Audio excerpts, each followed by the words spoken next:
হ্যাঁ বলো ঠাকুরমা, তুমি সকালে বললে আজকে বিকেলে কি যেন বলবে আমাদের, এদিকে বিকেল গড়িয়ে যে সন্ধ্যা হয়ে এলো, এখন বলো কি বলবে। ঠাকুমা আবার কখন এ কথা বললো? কই আমি তো শুনিনি। শুনবি কি করে, তোরা তিনজনে তো খুব সকাল করে ঘুম থেকে উঠিস, তাই জন্য শুনিসনি। ও কথা বলো না দিদি, আমাদের ঘুম থেকে উঠতে একটু দেরি হয় বটে, তা বলি এই নয় যে আমরা সব সময় ঘুমিয়ে থাকি। দিদি তো সে কথা বলেনি, দিদি বললো তোরা ঘুমিয়েছিলিস বলে ঠাকুমার কথাটা শুনিসনি। তুই যে বড় বড় কথা বলছিস, তুই শুনেছিস কথাটা? হ্যাঁ শুনবো না কেন, আমি তো লতা দিদির পাশেই ছিলাম, আমরা দুজনে তখন কাজ করছিলাম।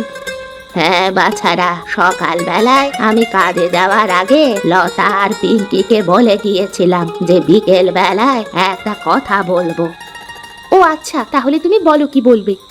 মায়েরা, তোমরা তো জানো আমি সেই কবে থেকে পরের বাড়িতে ঝিগিরি করে এই সংসার চালিয়ে আসছি।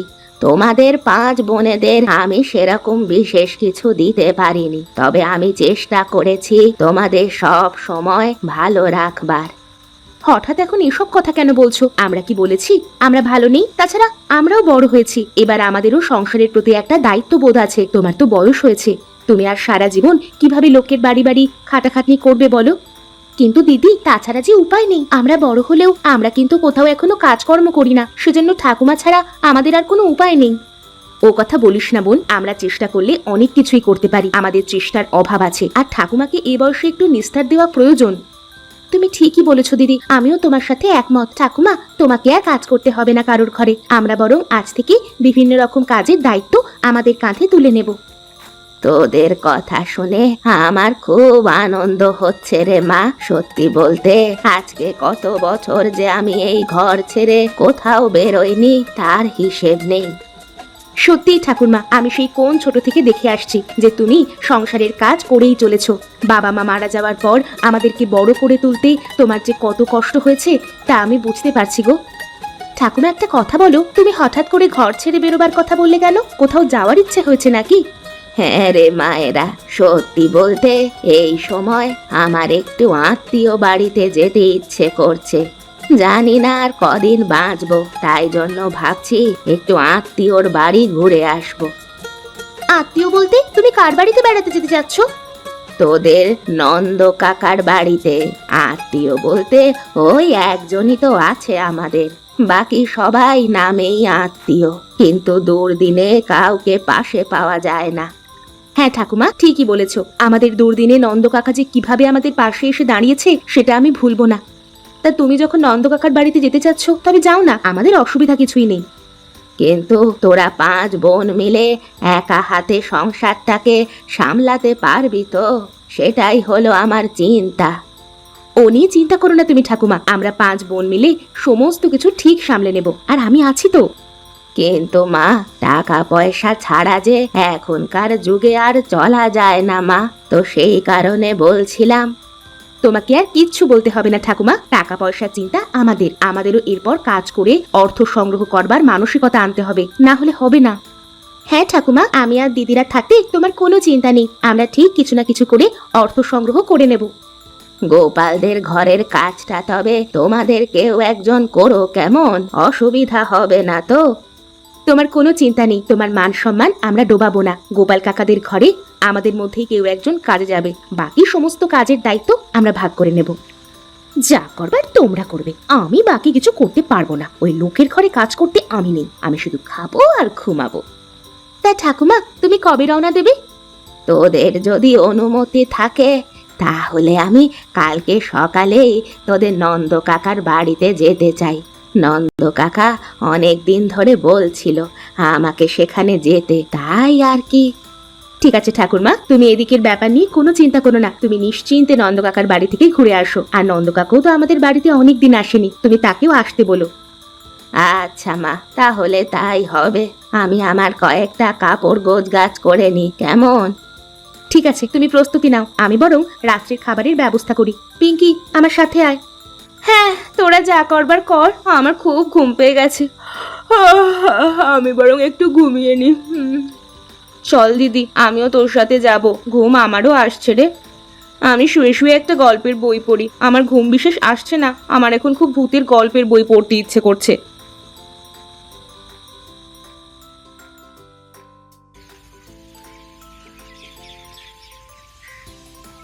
আরে এসো এসো গোপালদা, এসো। তা কি দেবো বলো তোমাকে?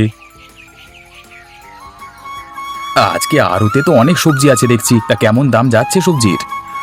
আলু পটল আর ঝিঙের দামটা একটু কমেছে, কিন্তু কাঁচা মরিচের দামটা একটু বাড়া। আর পেঁয়াজ কত করে চলছে? পেঁয়াজের দাম সেই একই আছে, 40 টাকা কিলো। তা তোমাকে কি দেবো বলো গোপালদা? আজকে তো রোববারের বাজার, ঘরে একটু ভালো মন্দ হবে বুঝলি তো। তা তুই আমাকে 1 কিলো পেঁয়াজ আর আধা কেজি মতো কাঁচা মরিচ দিয়ে দে, আর 1 কেজি আলু দিয়ে দে, ওই নিয়ে বাড়ি যাই। কাঁচা বাজার বেশি করলে আবার অসুবিধে আছে, খাবো কম পচবে বেশি। ঠিক আছে দাদা, তুমি দাঁড়াও, আমি তোমাকে সমস্ত মাল দিয়ে দিচ্ছি।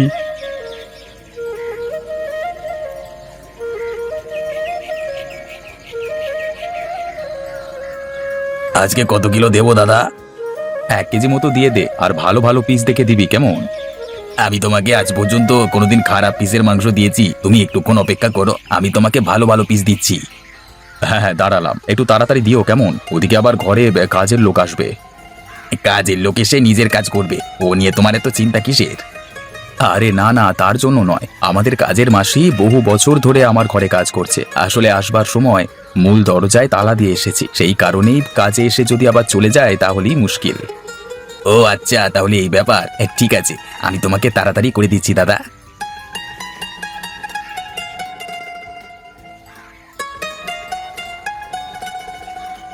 ঠাকুমা সাবধানে যেও কেমন, বেশ কিছুদিন থেকে তারপর না হয় এসো। হ্যাঁ রে মা, সাবধানেই যাব। তোরাও সাবধানে মিলেমিশে থাকিস, নিজেদের কাজ নিজেরা মন দিয়ে করিস কেমন? বাকি দুজনের সাথে তো দেখা হলো না, তারা কি এখনো ঘুম থেকে ওঠেনি? তুমি তো জানো ওদের ঘুম থেকে উঠতে অনেকটা বেলা হয়, তাই জন্য এখনো ঘুম থেকে ওঠেনি। তা হ্যাঁ রে মা, গোপাল কাকাদের ঘরের কাজটা করতে যেতে হবে তো। সে আমি ঠিক চলে যাব ঠাকুরমা, তোমাকেও নিয়ে চিন্তা করতে হবে না। ঠিক আছে মায়েরা, তবে আমি রওনা দিলাম কেমন? ঠিক আছে ঠাকুরমা, আর আসবার সময় নন্দ কাকুকে ধরে নিয়ে আসবে, বলবে কিছুদিন আমাদের বাড়িতে থেকে যেতে। ঠিক আছে, আমি বাড়ি ফিরবার সময় ওকে সাথে করে নিয়ে আসব। আমি এখন এলাম তবে মায়েরা, তোরা ভালো থাকিস। এই সাত সকালে আবার কেউ ঘুম থেকে উঠতে পারে? আমার বাবু ঘুম এখনো সম্পূর্ণ হয়নি, যাই আবার একটু গিয়ে শুয়ে পড়ি, একটু বেলা করে উঠলেই হবে। দেখলে দিদি, ঠাকুর মায়ের শুধু এখান থেকে যাওয়ার অপেক্ষা। মিস দিদি আবার ঘরে ঘুমাতে চলে গেল। থাক, ওদের কিছু বলে লাভ নেই। তা গোপাল কাকাদের বাড়িতে আমি যাব না তুই যাবি? না দিদি, আমি যাই, কারণ দিদিরা ঘুম থেকে উঠে আমাকে একা পেলে প্রচুর খাটাবে, আমি কিছু বলতেও পারবো না। কিন্তু তোমার সামনে অতটা গলা তুলে কথা বলতে পারবে না। আমি বরং গোপাল কাকাদের বাড়িতে কাজে যাই, তুমি ঘরের কাজই করো। আচ্ছা, তবে তাই যা। আমি বরং ঘরের কাজগুলোকে সামলাই, বাসনপত্রগুলো মেজে নিয়ে রান্না বসাতে হবে, উঠোনও ঝাড়ু দেওয়া হয়নি। দেখি আমি আবার কাজ শুরু করি আমার। ঠিক আছে দিদি, আমি তবে এলাম কেমন?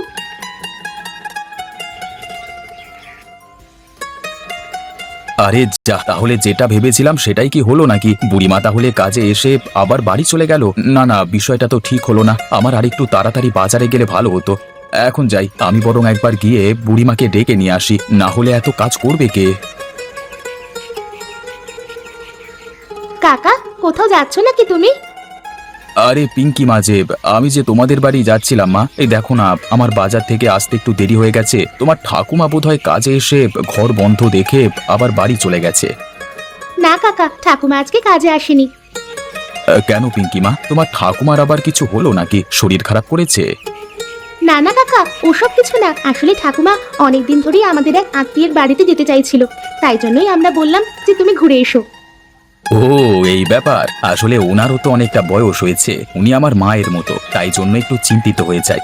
আমিও একলা মানুষ, আমার ঘরে এসে নিজের মতো কাজ করে দেন। তা কোন আত্মীয় বাড়ি গেলেন তোমাদের? আমাদের নন্দ কাকা আছেন না, ঠাকুমা ওই নন্দ কাকাদের বাড়িতেই গেছেন। ও, নন্দদের বাড়িতে গেছে? আরে নন্দ তো অনেকদিন তোমাদের বাড়িতে আসেনি। তোমাদের ঠাকুমাকে কি নিতে এসেছিল নাকি? না না গোপাল কাকা, ঠাকুমা নিজেই চলে গেছে, বলেছে আসার সময় নন্দ কাকাকে ধরে আনবে। আচ্ছা আচ্ছা, ভালো ভালো। ওনারও বয়স হয়েছে, একটু এইদিক ওদিক বেড়াতে ইচ্ছে করে বই কি। ঠিক আছে, এখন যতদিন না উনি আসেন ততদিন আমার একাকী সবকিছু করতে হবে। না না গোপাল কাকা, তোমার একাকে কিচ্ছু করতে হবে না। ঠাকুমার বদলে আজ থেকে আমি এসে তোমার ঘরের সমস্ত কাজ করে দিয়ে চলে যাব, তুমি কোনো চিন্তা করো না। কিন্তু তোরা ছোট মেয়ে, তোদের দিয়ে কি কাজ করানো উচিত হবে? মানে আমার নিজেরই কেমন খারাপ লাগছে। তোমার খারাপ লাগবার কিচ্ছু নেই কাকা, আমি ঠাকুমার মতো খুব ভালোভাবে কাজগুলো করে দেবো, তুমি দেখে নিও, খারাপ হলে তুমি তখন আমাকে বলবে। আরে না না পিঙ্কি মা, তার জন্য নয়, তুমি খুব কাজের মেয়ে, সে কথা তোমার ঠাকুমা আমাকে বলতো, আমরা তো গল্প করতাম অনেকক্ষণ ধরে। কিন্তু তোমার মতো ছোট মেয়েকে দিয়ে ঘরের কাজ করানো কি উচিত হবে? হবে হবে, কাজ করতে আবার ছোট বড় কি কাকা, তুমি কোনো চিন্তা করো না, ঠাকুমা যতদিন না আসছে ততদিন আমি কাজ করব। আর সত্যি বলতে ঠাকুমারও তো বয়স হয়েছে, ঠাকুমাকে আর কাজ করতে দেওয়ার ইচ্ছা নেই, উনি এখন ঘরে বিশ্রাম নিক, আমরাই ধীরে ধীরে সমস্ত কাজ শিখে নেব, সংসারের দায়িত্ব তো আমাদেরকেও নিতে হবে কাকা। বাবা, তোরা ছোট মেয়ে হলে কি হবে, তোদের জ্ঞান তো আমার থেকেও বেশি। ঠিক আছে, আমার আর কি বলবার, তুমি তাহলে কাজটা শুরু করে দাও। বাজার থেকে মাংস এনেছি আজকে, তুমি যাওয়ার সময় বরং আমার এখান থেকে খেয়ে যেও। না কাকা, আজকে আমি খাবো না, আমার বোনেরা ঘরে আমার জন্য অপেক্ষা করবে, তোমার জন্য বেশ ভালো করে মাংসটা রান্না করে দেবো, তুমি খেয়ে খুব মজা পাবে। ঠিক আছে, তুমি খাবে না যখন বলছো খেও না, আমি তো অনেক মাংস এনেছি। তুমি কাজ করে দিয়ে বাড়ি যাবার সময় একটা টিফিনে করে তোমাদের সবার জন্য মাংস নিয়ে যেও, কেমন? কিন্তু সেটা কি ঠিক হবে কাকা, তুমি তোমার জন্য মাংস এনেছো? কে বললো শুধু আমার জন্য? আমি তোমাদের সকলের জন্যই মাংস নিয়ে এসেছি, তোমাকে ওসব চিন্তা করতে হবে না। ঠিক আছে কাকা, তুমি বিশ্রাম নাও, আমি বরং কাজগুলো সেরে ফেলি।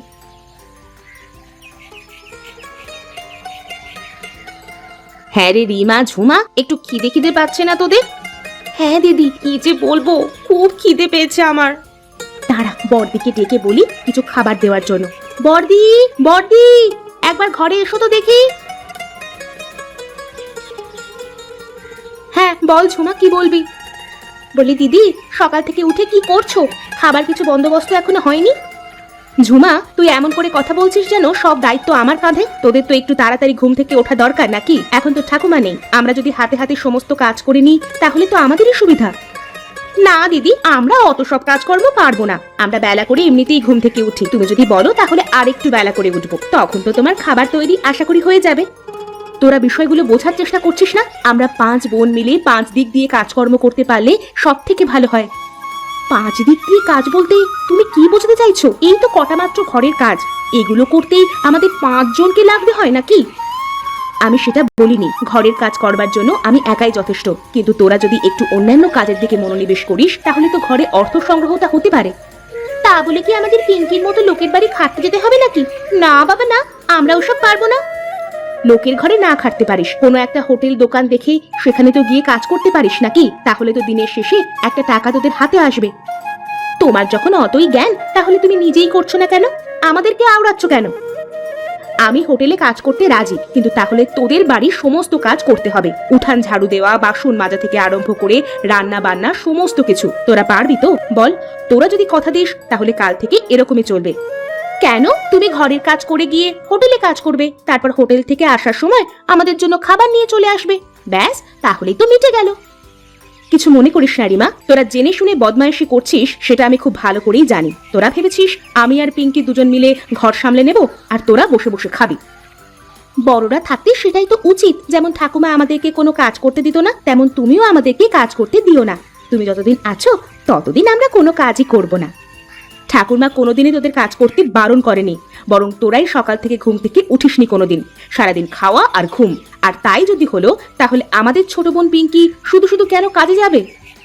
না গেলে যাবে না, সেটা তার ব্যাপার, ওর ব্যাপারে তো আমরা কিছু বলতে পারি না, ও যেটা সিদ্ধান্ত নেবে সেটাই হবে। বাবারে বাবা, গড় করি, একটু খাবার চেয়েছি বলে এত কথা, এরকম দিদি যে কার আছে কে জানে বাবা। আসলে তোদের সাথে কথা বলাটাই ফালতু, তোরা যেমন বসে বসে সময় কাটাচ্ছিস সময় কাটা, আমার খাবার প্রস্তুত হলে তোদেরকে আমি ডাক দেব। আরে বুড়িমা, নন্দ, তোমরা অবশেষে ফিরে এলে। উফ, বেশ কুটুমবাড়ি কাটালে বলো।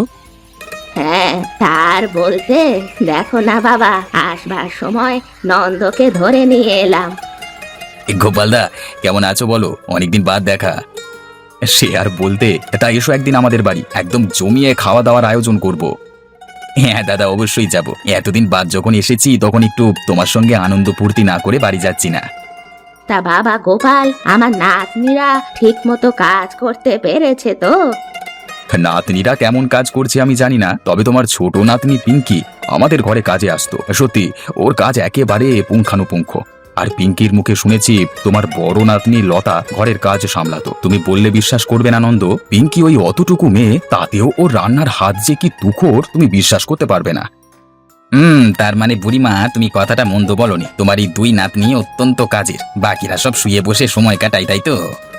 হ্যাঁ নন্দ, পিঙ্কিও আমাদের ঘরে এসে সেই কথাই বলতো দিদি খেটে খেটে ক্লান্ত হয়ে যাচ্ছে, তবুও কোনো কাজে সাহায্য করবে না ওরা তিনজন, শুধু খাবে আর ঘুমাবে। কিন্তু এইভাবে তো চলে না গোপালদা, আমাদের কিছু একটা ব্যবস্থা করতে হবে যাতে ওরা নিজে থেকে কাজ করে। কি করবে নন্দ? এখানে যখন আমাদের দেখা হয়েই গেল, তখন আমি তোমাদের পরিকল্পনাটা বলিয়ে দিই, শোনো।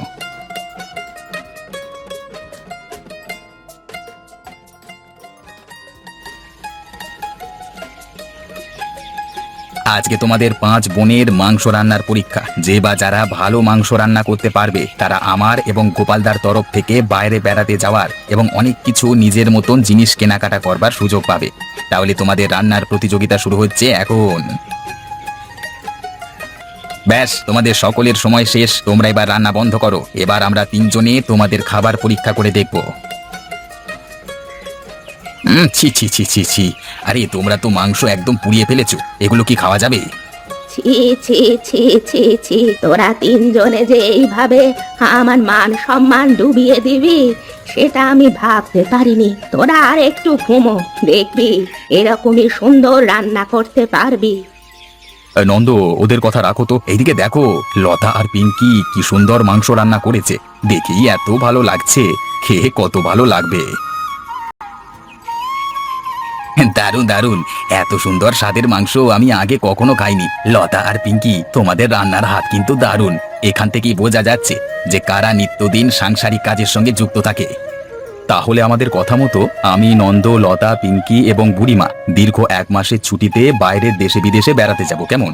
এবং প্রচুর কেনাকাটা করব, আনন্দ করব। আর আমরা কি করব? তোরা তোরা তিনজনে মিলে সংসারের হাল ধরবি। যতদিন না ঠিক মতো দায়িত্ববোধ তোদের মধ্যে আসছে, ততদিন তোরা সংসারের সমস্ত কাজকর্ম করবি। ঠাকুমা, আমাদেরকেও নিয়ে যেতে বলো না। বিদেশটা একবার আমার খুব শখ ঠাকুমা। যাবি তো বটেই, তবে এবার নয়, যখন তোদের দায়িত্ব জ্ঞান বোধ জাগবে এবং তোরা কাজের মেয়ে হয়ে কাজের কাজ করে দেখাতে পারবি, সেদিন তোদের আবার বিদেশে ঘুরতে নিয়ে যাব, তার আগে নয়।